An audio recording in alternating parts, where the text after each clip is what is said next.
Change is normal. A little grey here and a new wrinkle there. But when I noticed my gums starting to recede, I was concerned. I decided to use new Colgate Time Control. Clinical trials show that Colgate Time Control's formula penetrates gums and makes them up to 73% healthier, helping prevent them from receding further. Colgate Time Control also contains vitamin E. I haven't felt this good about my smile in years. You can't control time, but you can control its effects. New Colgate Time Control. Everyday protection against time.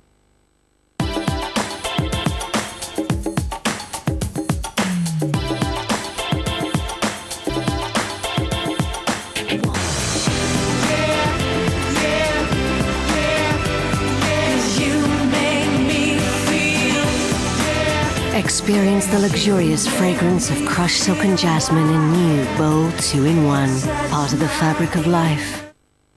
With the new What's Inside guide on many of your favourite foods, you can tell exactly how much of your guideline daily amounts are inside here, here, and here. So you can decide what to put inside here, here, and here. The new What's Inside guide, now on many of your favourite foods in store.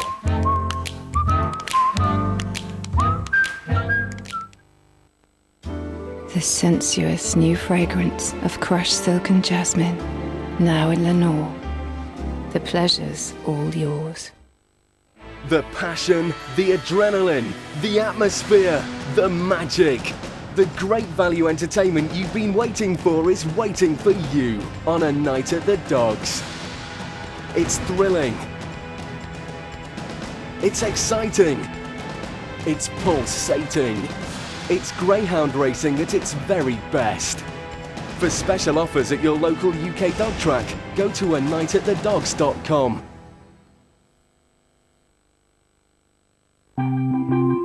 The South Bank Show looks at the Monty Python musical Spamalot in 15 minutes after the latest ITV news with Lucy Owen.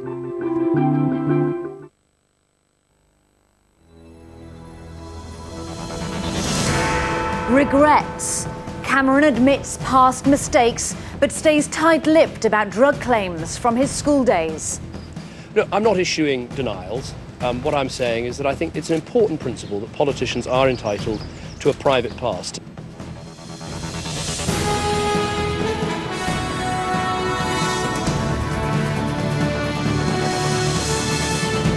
He's getting widespread support at Westminster, and many are wondering what all the fuss is about. But how long can the Tory leader stay silent about claims he smoked cannabis? Also tonight, explosive evidence. The US accuses Iran of supplying bombs to Iraqi insurgents.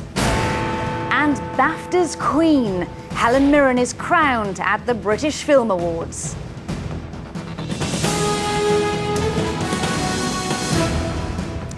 Good evening. David Cameron has today refused to admit or deny if he used drugs as a teenager. A biography of the Conservative leader claims he was punished for smoking cannabis as a pupil at Eton. Mr. Cameron said he has the right to keep the past private, but he did admit he had done things he'd regretted when he was younger. Our political reporter Chris Shipp now on the drug allegations that won't go away. At the next election, these are the two men most likely to be seeking the highest office in the land. But while Gordon Brown has always denied ever taking drugs, David Cameron is still refusing to deny if he did. New claims about what he did at school brought the cameras to the gates of his country home. But the response from the Conservative leader, an emphatic no comment. No, I'm not issuing denials. What I'm saying is that I think it's an important principle that politicians are entitled to a private past. Today, I'm a member of Parliament, I'm a politician, I'm someone putting myself forward to be Prime Minister. You are perfectly entitled to come and follow me round, to poke cameras up my nose, to have a good look at me. What David Cameron doesn't deny are claims that he was disciplined at Eton for smoking cannabis in the early 1980s. His stance supported by his close party colleagues. It's not been denied by David, but he's also said that we are not in the business of saying that politicians can't have a private life before they come into politics. David Cameron has spoken about cannabis on his own website in the last few weeks. Well, a straight answer, I don't believe it should be legalised. And his party's policy remains that the drug should be reclassified to the more serious Class B. Those who are not particularly his admirers will be sucking their teeth and saying, well, is this really the sort of person we want to be Prime Minister? I suspect, though, for the rest of the population, most people would say, well, yeah, you know, a lot of people did that sort of thing, and a lot of people do that sort of thing.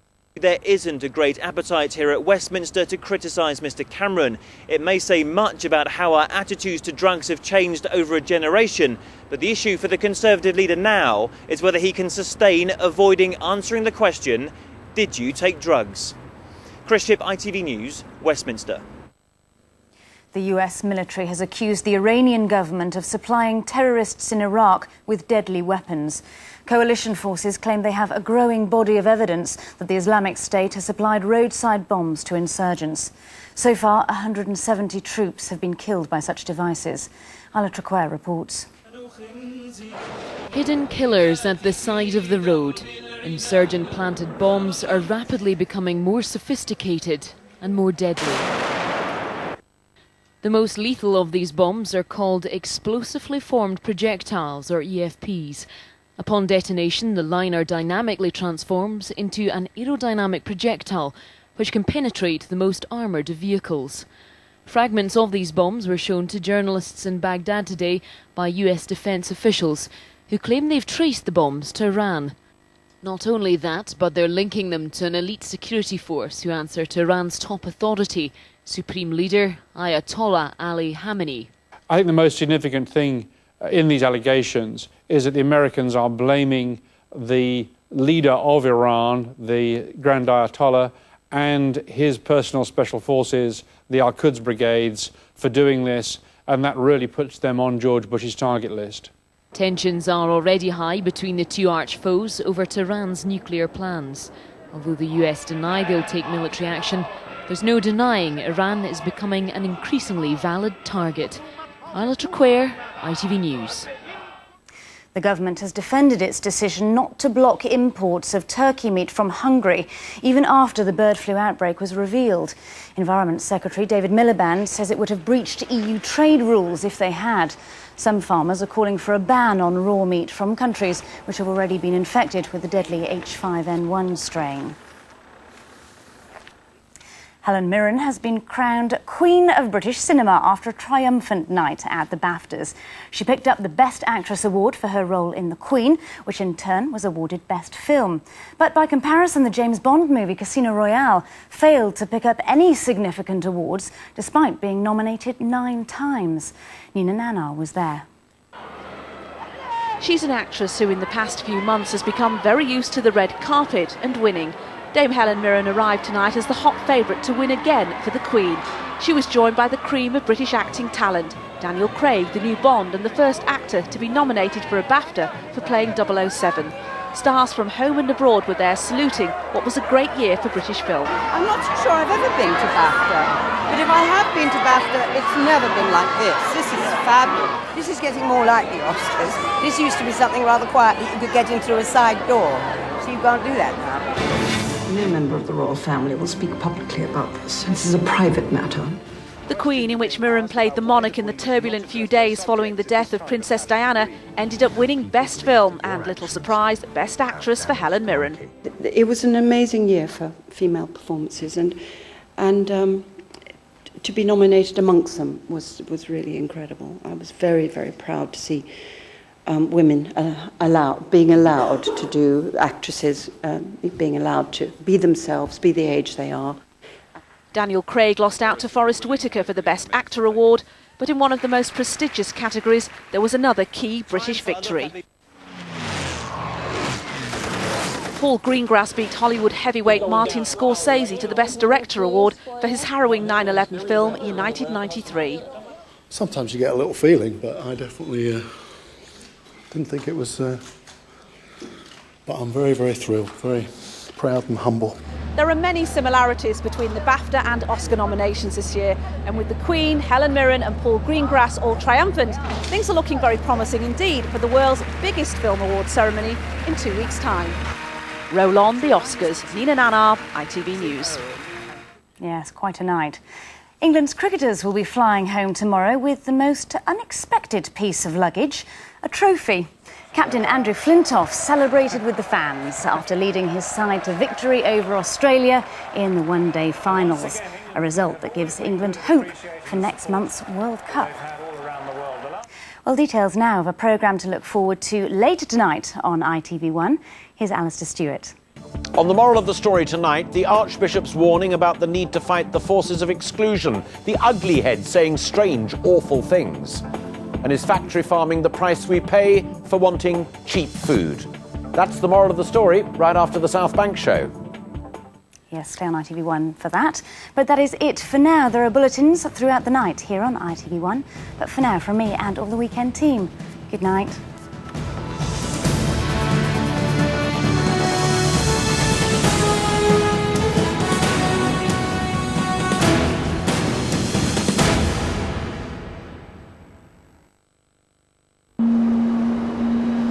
ITV National Weather, sponsored by Powergen.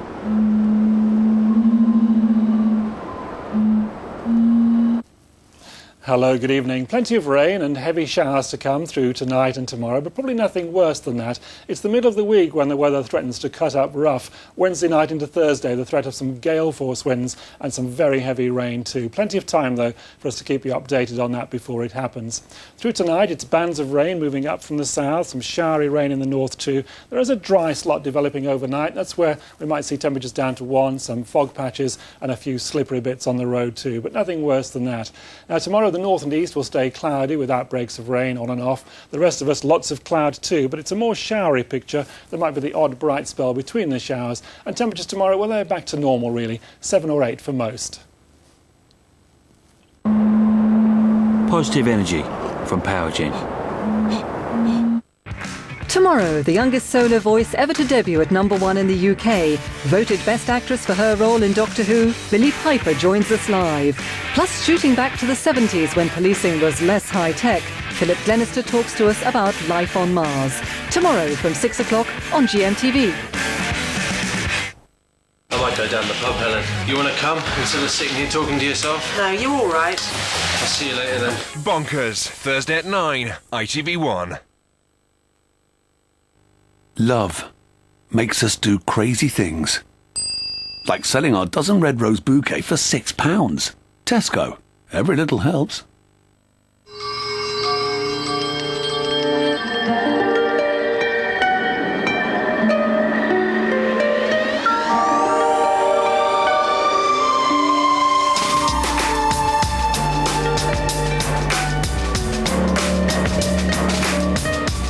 The new 7-seat Citroen C4 Picasso. The Visio Space. Just imagine what Citroen can do for you. Do you use a water softener? Well, I do now. My washing machine broke down from limescale damage. Water everywhere. Now Calgon goes in every wash. It's a lot more effective than some of the cheaper ones.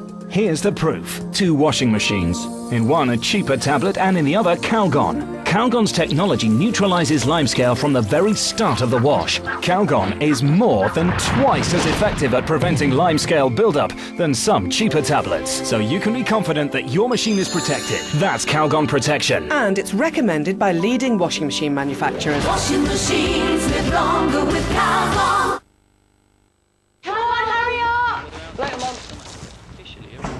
It's coming up to 8:05. You're listening to the morning.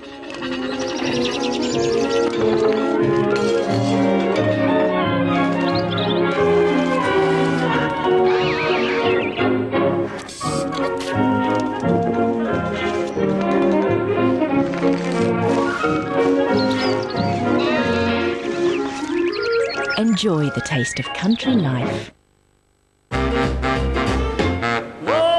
It's the little things in life that can make a difference. Like drinking Danone Actimel every day. And now drink Danone Actimel every day for a month and we'll reward you with your money back. A little every day goes a long, long way. Danone. Oh, I know what I feel like.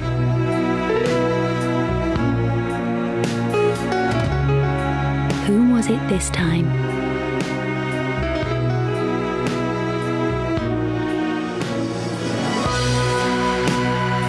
I'm glad they don't know about this place. Think hiding it. Think galaxy.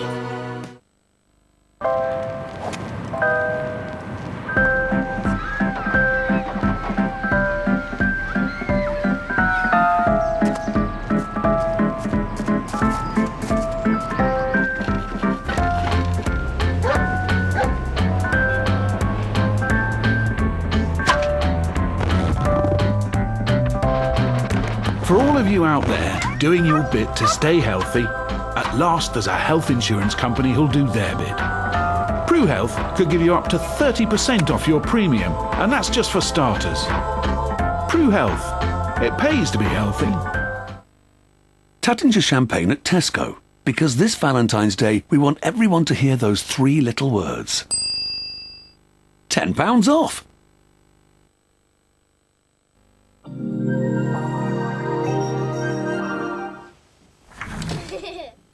For a sunnier future, financial planning from Norwich and Peterborough, sponsors of Anglia Weather.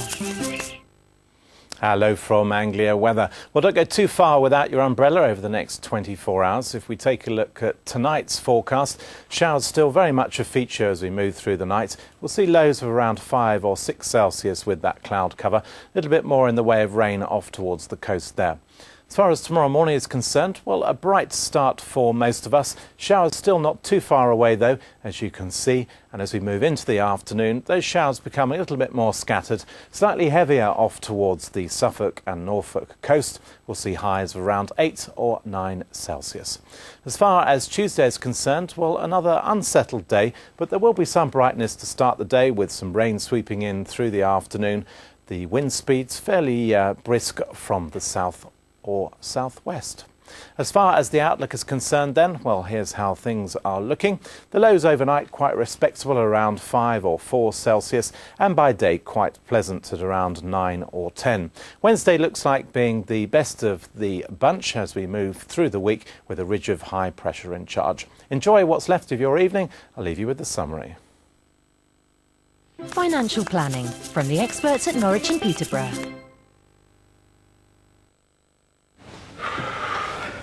Drink. Just a quick one before we get down to it. You said there was something you wanted me to slot in. Very much so. Is it a big thing or a little thing? Well, why don't you take a look at it for yourself?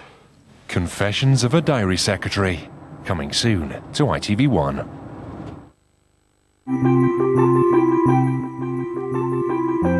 The moral of the story is in an hour. Now, though, Melvyn Bragg discovers the relationship between the West End and the world's largest coconut orchestra. It's Monty Python's Spamalot.